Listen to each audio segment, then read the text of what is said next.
കോറോ health കമ്പനിയിൽ കൂട്ടപ്പിരിച്ചുവിടലിൽ നീതി തേടി ജീവനക്കാർ. പിരിച്ചുവിടൽ മരവിപ്പിക്കണം എന്ന കഴിഞ്ഞ ദിവസം നടന്ന യോഗത്തിലെ തീരുമാനം ലംഘിച്ചാണ് കോറോ ഹെൽത്ത് കമ്പനിയുടെ നീക്കം.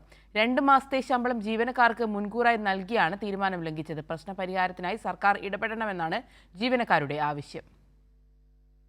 അമേരിക്കൻ മെഡിക്കൽ കോഡ് കമ്പനിയായ കോറോ ഹെൽത്തിൽ നടന്ന പിരിച്ചുവിടൽ മരവിപ്പിക്കുമെന്നായിരുന്നു കഴിഞ്ഞ ദിവസം നടന്ന യോഗത്തിൽ കമ്പനി അധികൃതർ അറിയിച്ചിരുന്നത്.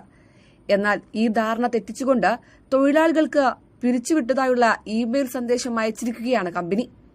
ജീവനക്കാരുടെ അക്കൌണ്ടിലേക്ക് 2.5 മാസത്തെ ശമ്പളം മുൻകൂറായി എത്തുകയും ചെയ്തു.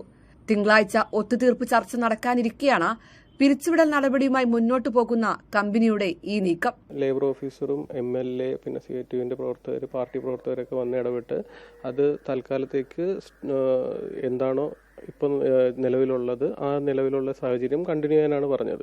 സ്ത്രീ ഒരു 11 മണിയായപ്പോഴത്തേക്കും ഇവർ ഫുൾ ആൻഡ് ഫൈനൽ സെറ്റിൽമെന്റ് എന്നുള്ള രീതിയിൽ എമൗണ്ട് നമ്മുടെ അക്കൗണ്ടിലേക്ക് ക്രെഡിറ്റ് ചെയ്ത് അവരുടെ ഭാഗത്തുനിന്ന് യാതൊരുവിധ ഒരു റിലീസോ സ്റ്റേറ്റ്മെന്റോ ഒന്നും തന്നിട്ടില്ല. തിങ്കളാഴ്ച ഇവർ നമ്മുടെ ഇതിൻ്റെ അകത്ത് സഹകരിക്കോ ഇല്ല എന്നുള്ള കാര്യത്തിലും നമുക്കൊരു തീരുമാനമായിട്ടില്ല.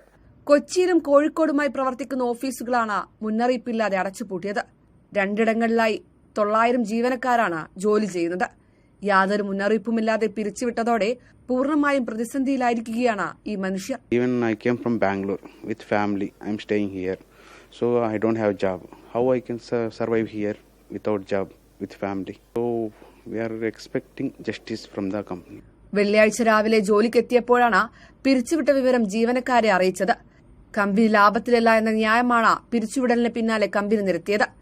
ഉത്തർപ്രദേശിലും ഹൈദരാബാദിലും പുതിയ റിക്രൂട്ട്മെന്റുകൾ നടത്തുമ്പോൾ കേരളത്തിലെ ജീവനക്കാരെ മാത്രം ഒഴിവാക്കുന്നത് വിവേചനമാണെന്നും ജീവനക്കാർ പറഞ്ഞു. ഒറ്റ രാത്രി കൊണ്ട് തന്നെ ഇത്ര എംപ്ലോയീസിന് അവരുടെ ഫുൾ ആൻഡ് ഫൈനൽ സെറ്റിൽമെന്റ് കൊടുക്കുക പറ്റുന്നുണ്ടെങ്കിൽ അവരെങ്ങനെയാണ് നഷ്ടത്തിലാകുന്നത്? മറ്റു സ്ഥലങ്ങളിൽ ഇപ്പോൾ ഇന്ന് ഞാൻ കാണിച്ചു തന്നില്ല, അതിലുപോലെ തന്നെ ഹയറിംഗ് ബാംഗ്ലൂരിലേക്ക് ഹയറിംഗ് വെച്ചിരിക്കുകയാണ് അവർ. തൊഴിൽ നിഷേധത്തിനെതിരെ സർക്കാർ അടിയന്തരമായി ഇടപെടണമെന്നാണ് ജീവനക്കാരുടെ ആവശ്യം. നീതി ലഭിക്കുന്നതുവരെ ഇവരുടെ പ്രതിഷേധം തുടരും.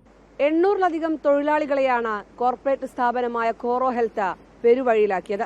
ഈ തൊഴിൽ നിഷേധത്തിനെതിരെ സർക്കാർ ഇടപെടണമെന്നാണ് ജീവനക്കാരുടെ ആവശ്യം. ക്യാമറമാൻ ബാദലിനോടൊപ്പം അർച്ചന വിനോദ്, കൈരളി ന്യൂസ്, കൊച്ചി.